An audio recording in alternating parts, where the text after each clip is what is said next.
Hey everyone, welcome back. Before we get started, I need to give out some warnings for these stories. Story number 1 mentions domestic violence, and story number 2 mentions a lot of mental abuse. I just wanted to let you all know before we get started. As always, you can send your stories at southerncannibal.com if you have a crazy ex story of your own. Without any more interruptions, let's get into the stories. And remember to always stay hungry.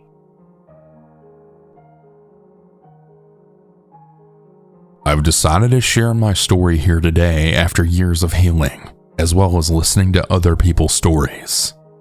I feel as though being able to finally speak about all of my feelings regarding this time in my life will be the final step I need to gain the closure that I seek. Before we begin, it's important to note that all this takes place over about a 5-year span.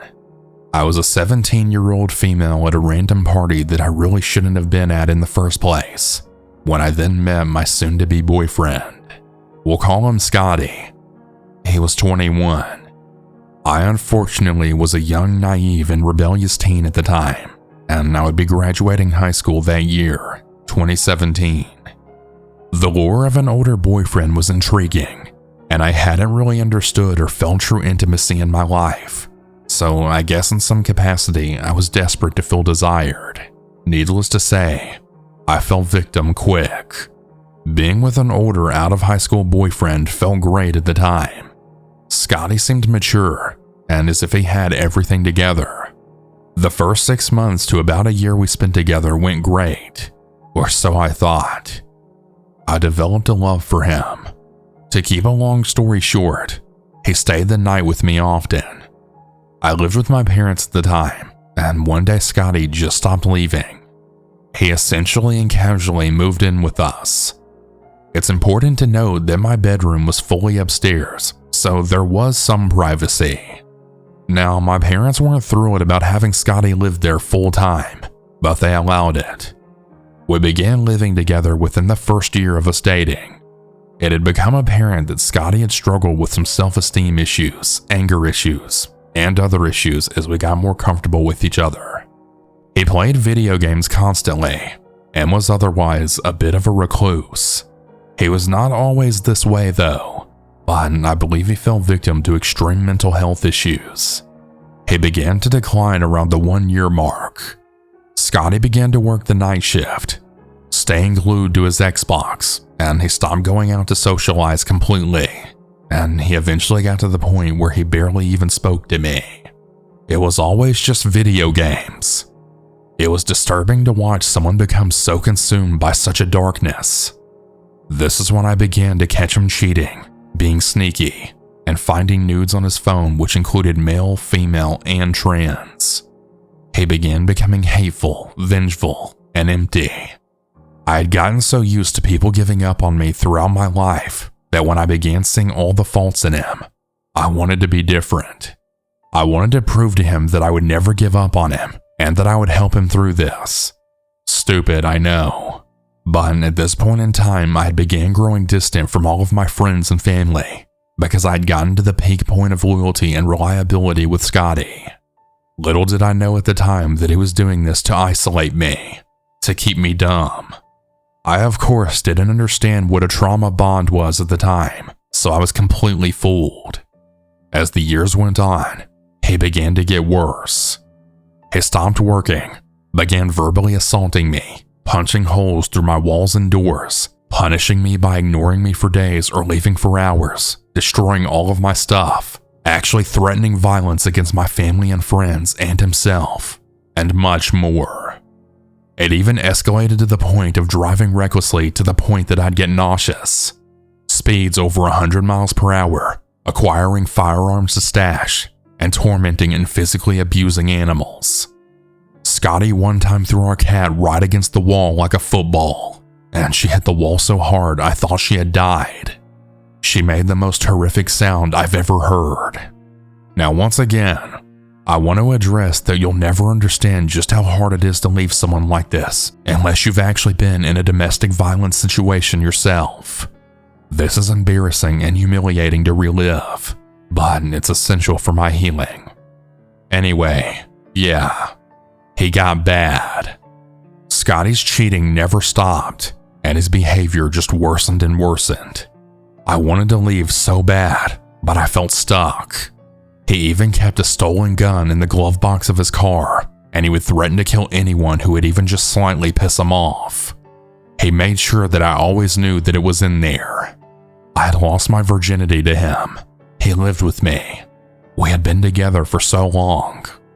These thoughts raced with me constantly. Towards the last year of our relationship, he had been convinced by his family to be evaluated.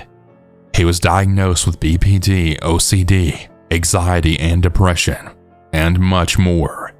It was quite an extensive list.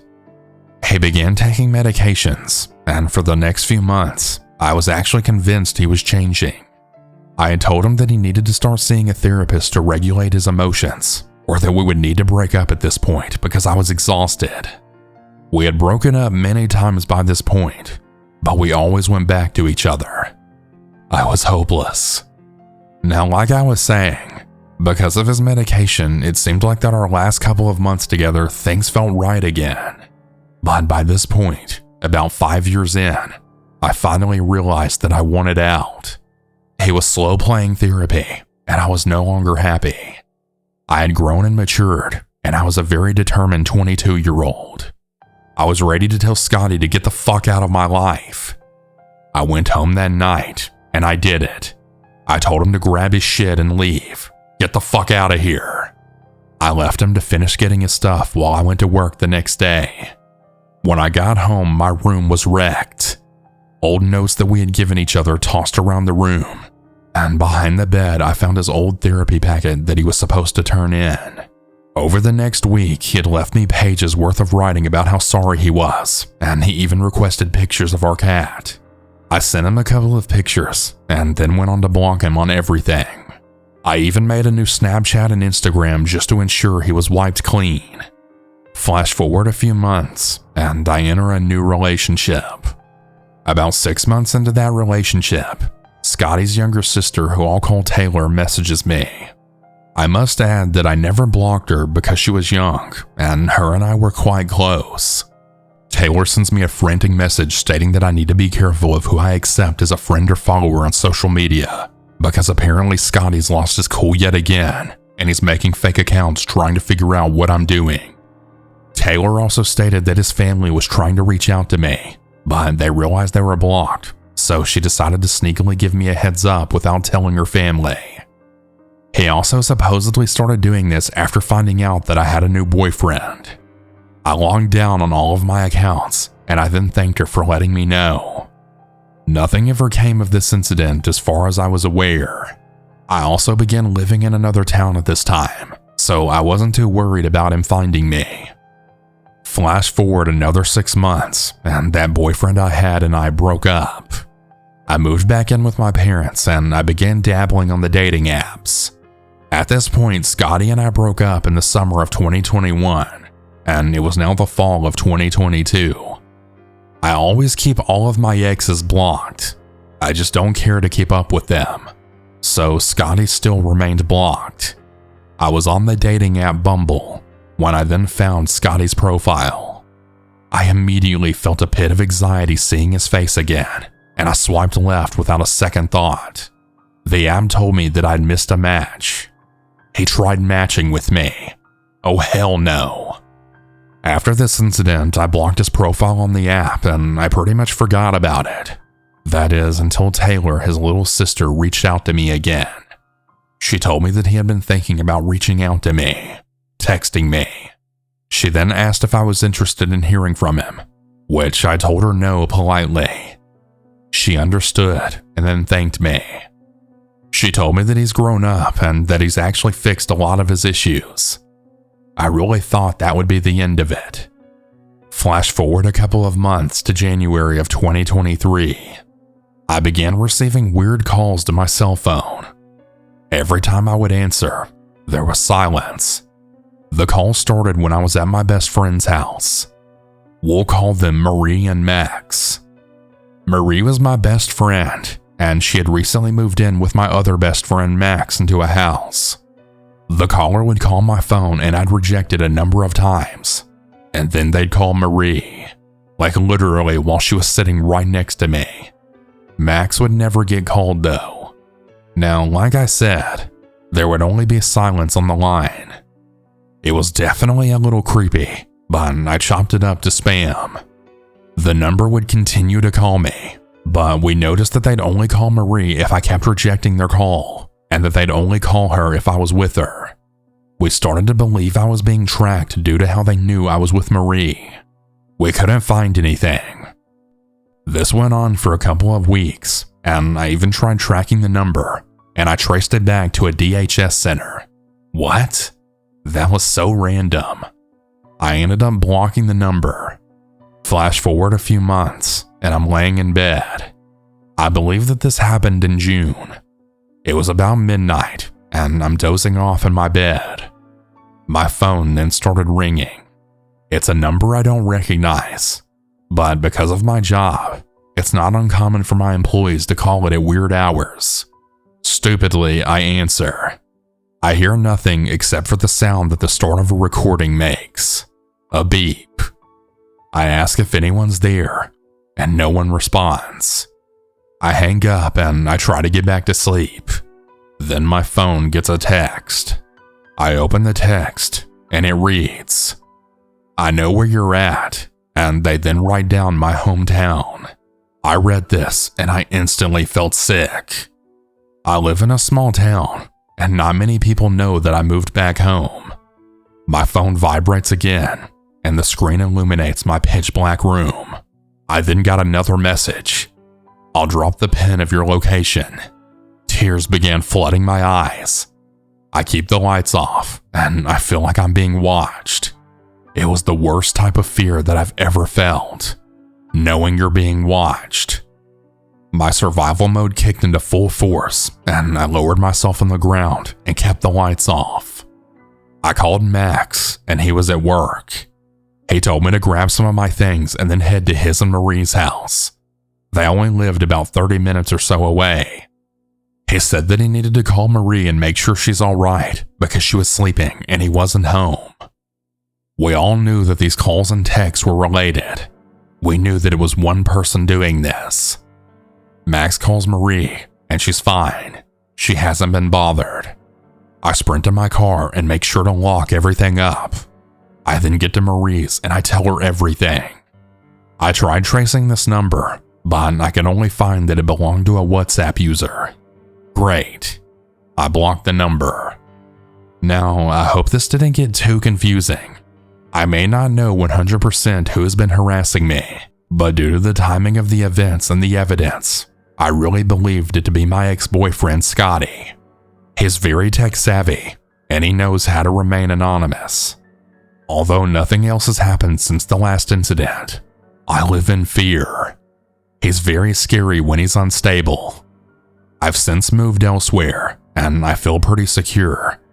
So as of now, I think I'm okay. I have a new boyfriend now too, and things are going great. I am still on high alert though. If any of you have any advice or comments, I would love to hear it. If any of you at any point presently relate to the relationship that I was in, leave. Don't wait until it's too late. I'm telling you now, you can't change them.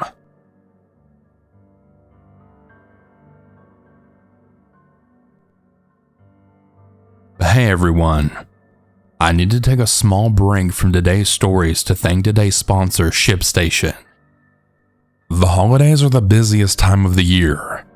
Don't get stuck worrying about shipping orders. Let ShipStation do the heavy lifting so you or your team can put your time, money, and energy into much more important things. It's so easy to use the ShipStation dashboard to manage your orders. There's also a free trial and quick setup.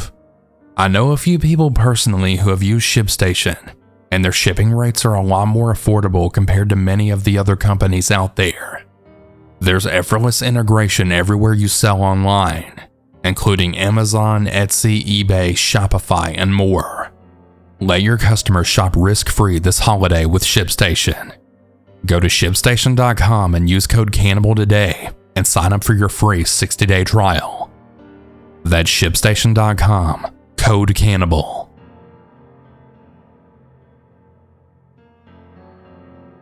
I'm 21, trans, female to male, and I was about 15 at the time of this story. I want to give a trigger warning for eating disorders, mental abuse, and toxic relationships. When I was 15, I went to a gifted program for art kids, and so I usually got a bus to a school about 30 minutes away from my home. That's where I met KJ, female 15. It was my last year at that middle school when I met them, and they had really good art. I really adored their style and them, and we quickly flirted until one day they asked me out. I was so excited by this. I thought they were amazing. I was so fucking wrong. The first red flag was a pizza party during our shared class where they refused to eat.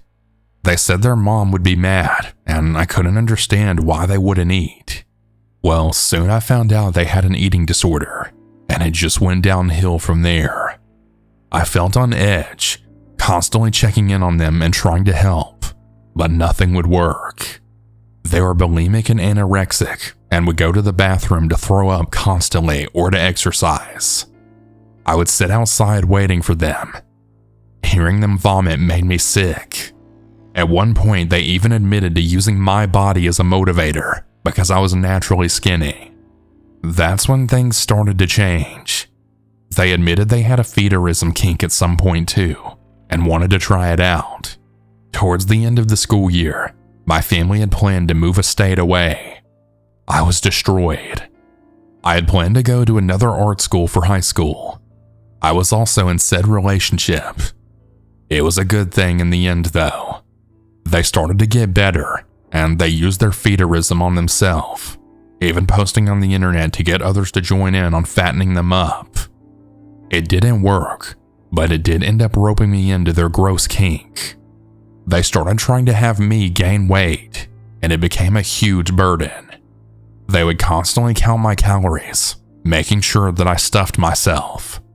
If I didn't meet their expectations, they would purge. It essentially put me in a situation where I felt like I had to do it, or else they'd hurt themselves. They used sexual words to motivate me, and I actually pretended like I was into it.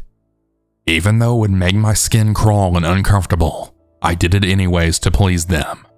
Their mother even once implied that I was the reason that they had an eating disorder because I spent way too long in the bathroom once. They also claimed to have dissociative identity disorder as well as random characters from different media. They would talk to me as them for a while until they inexplicably stopped, never bringing it up again. We also shared an app called Vent, where you could post how you were feeling.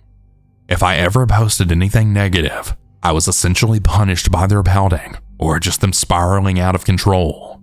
I was always the helper, but never to be helped. They once even commented that I was bony and that I wasn't comfortable to cuddle. It was a huge hit to me mentally. I still apologize to people to this day if I'm uncomfortable to hug or cuddle with. It's gotten better, but I still can't help the creeping feeling. They would also tell me to stop moving around so much or bouncing my leg because I was burning calories. I wasn't even allowed to take walks or exercise unless I promised to eat a lot when I got back. This was a constant strain in our relationship. I finally moved away, and it was a blessing in disguise, even if I didn't know it at the time. KJ was micromanaging my eating and would ask what I ate just to make sure I got fat. I was forced to send photos of my stomach to prove that I had. I would intentionally push my stomach out for the photos just to make it seem like I really was stuffed. A classic in the feedism community. However, I lied through my teeth, pretending I ate so much food. Ironically, I actually ate way less than before. I would have maybe one breakfast bar for the whole day, and then dinner that my family made. I remember once that I excitedly showed them all the food I was eating on camera once, but it still wasn't enough for KJ. They left a purge, punishing me for not meeting their standards. I actually had to plead that I was going to eat more before they calmed down. I never did. I totally lost my appetite at that point. If I ever displeased them like that, they would go on a vent to talk about it. Their friends would tell them how shitty the situation is and how terrible of a human being I was. I now know it was an abuse tactic called a smear campaign. I really started to believe that I was the problem, the abuser. If I ever opened up about my suicidal feelings or depression, they would make vague posts about me and then spiral out of control for everyone, so I never really talked about it anymore. I just bottled it up and let it happen. Another really big memory for me was when my mom was ordering Taco Bell for dinner. I usually got 2 double-decker tacos and some chips. I told KJ that I was excited for dinner and what I was having. They then exploded on me, saying that I should have gotten something else on the menu, something with more calories. I was finally at my first breaking point, and I then told them to stop using their eating disorder to control me, that I was done with them counting my calories and making me feel bad. Obviously, this ended badly for me. They went online and told their little friends that I was the villain. They would also constantly make plans to kill themselves too. They swallowed a bunch of melatonin sleeping pills once, and as a stupid kid, I was worried. Luckily, my best friend at the time knew better and then reassured me they would be fine, and they were. It was getting to such a point in the relationship that I secretly thought the only way I'd get out is if they really did kill themselves. I thought that if they did, I'd actually finally be free. I knew it was fucked up then to think that, and it's not like I encouraged it. I actively discouraged it.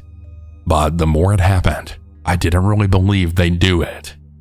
They never did, but a part of me thought it really was the only way out. I started to internalize the anorexic things that they would do. I felt like being fat was disgusting, but I would feel disgusting for being skinny too. My own body soon became my own punching bag. I hated it. I remember when I finally hit 100 pounds. And remember, I was 15. I then told them, and they blew up at me again for being too skinny. I never told them my weight again. There's so much more to say, but I can't remember most of it now. I was young and dumb. They took advantage of my kind nature and my want to please people. I made a couple of trips back to my home state, and once for a funeral, and I managed to convince my family to see KJ. I honestly really wish that I hadn't, because they just made me feel terrible the entire time I was there. Towards the tail end of our relationship, I was starting to just be done with all of it. We broke up and we got back together once. Then I planned a trip to my old state to visit my best friend and KJ. I thought that maybe we could fix things and work things out. I was anxious though, because I wasn't fat like they wanted me to be. I hadn't eaten much of anything that I said I did, and I felt I'd be caught. I was actually punting a ball in PE while worrying if I was burning too many calories for the upcoming weekend trip. Well, I finally got there, and my best friend and I settled in. We would usually cuddle to sleep, but I couldn't that night. I felt so sick and anxious because KJ was coming over the next day. My best friend sympathized with me, knowing everything that had happened. When they finally arrived, I put on a brave face and pretended I was fine. They ran and cuddled up to me, prepared with snacks and bags and a cake they had made. If my stomach growled, they would make me eat. If I wasn't snacking constantly, they got anxious and moody. I felt defeated and terrible the entire time. Eventually, dinner rolled around, and my best friend's mother wasn't making dinner. KJ went into meltdown mode, so we then scrambled to get takeout. Nobody really wanted to drive to get us food, and we were also broke kids at a friend's house. So we managed to order Pizza Hut and got a bowl of pasta. Finally we ate, and they were watching me like a hawk. I was so anxious from this, but I forced the whole big plate of food down. But then I felt sick, and I ran to the bathroom and then vomited all of it up.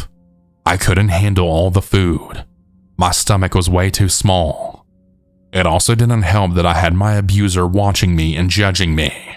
I felt even worse afterwards, and I knew they were going to go crazy. They were upset, left to purge and then shower. Whatever they did in that bathroom, I don't know. I just knew I was being punished. My best friend tried covering for me, saying that it was my newfound lactose intolerance, which was true. I had recently learned that I really couldn't handle much dairy anymore, so it kinda worked. Well, later that night, we all settled down to watch a movie, and my ex KJ said that they'd essentially forgive me for vomiting if I ate a piece of cake. So I did. I ate a fucking piece of cake right after vomiting. So morning comes, and my best friend made us all breakfast. I was eating my pancakes, but again, I just couldn't do it. They were big and fluffy, and the anxiety of being watched didn't help. They started getting moody again and putting their head on the table. I was forced to comfort them, saying it was probably from last night that my stomach's upset. Blah blah, they barely even acknowledged me. While they were sat down, I had managed to slightly motion for my best friend to get rid of my pancakes because there was no way I would eat them now. I lied, and I said that I finished them. I don't know if they believed me, but I don't really care now. For years afterwards, I actually refused traditional birthday cake, and cake in general, and even pancakes because of how they made me feel. I couldn't stand that feeling of fluffy, doughy items because I felt like choking. Sometimes even today, I still avoid them, but I have gotten better. At this point, our relationship was totally broken. When I went back home, everything was fine. I was in my sophomore year of high school when my mom found out I was trans. She took away all of my access to the internet, effectively cutting me off from KJ. She also sent me to therapy at my aunt's house that was a state away to fix me. Luckily, they were really good therapists, and they really did help me. I had horrible anxiety about food. I was terrified of gaining weight, but even more scared of being skinny. I hated my body. I would cry in the bathroom whenever I saw my bones. I could no longer ask for help with food because I felt like I was being pressured and I couldn't deal with it. I still remember a drawing I did months after my mom took away my internet.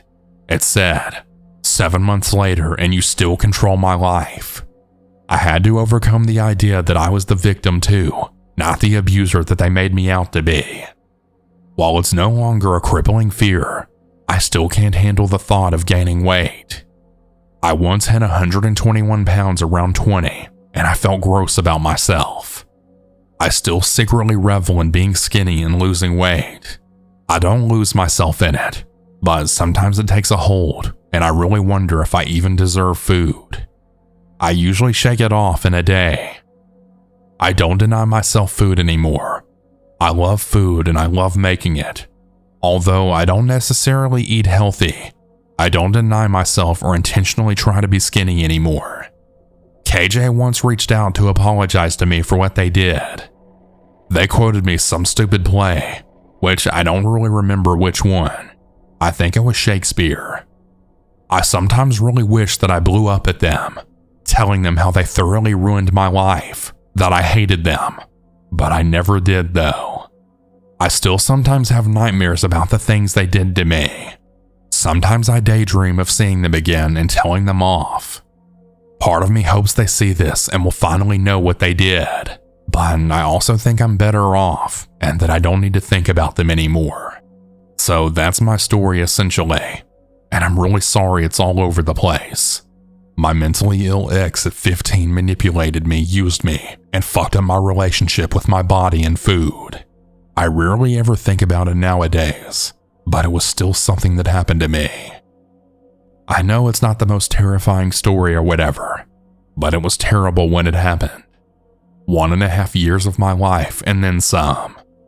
Good luck, KJ, if you see this. I still don't like you, but I luckily no longer harbor the same hatred that I had for you before. But if you do happen to see or hear this and recognize it was you, I want you to know what you did to me. Hey everyone, I hope you all enjoyed these stories. If you ever want to submit your own, you can do so at southerncannibal.com. Have a good night everyone. And remember, to always stay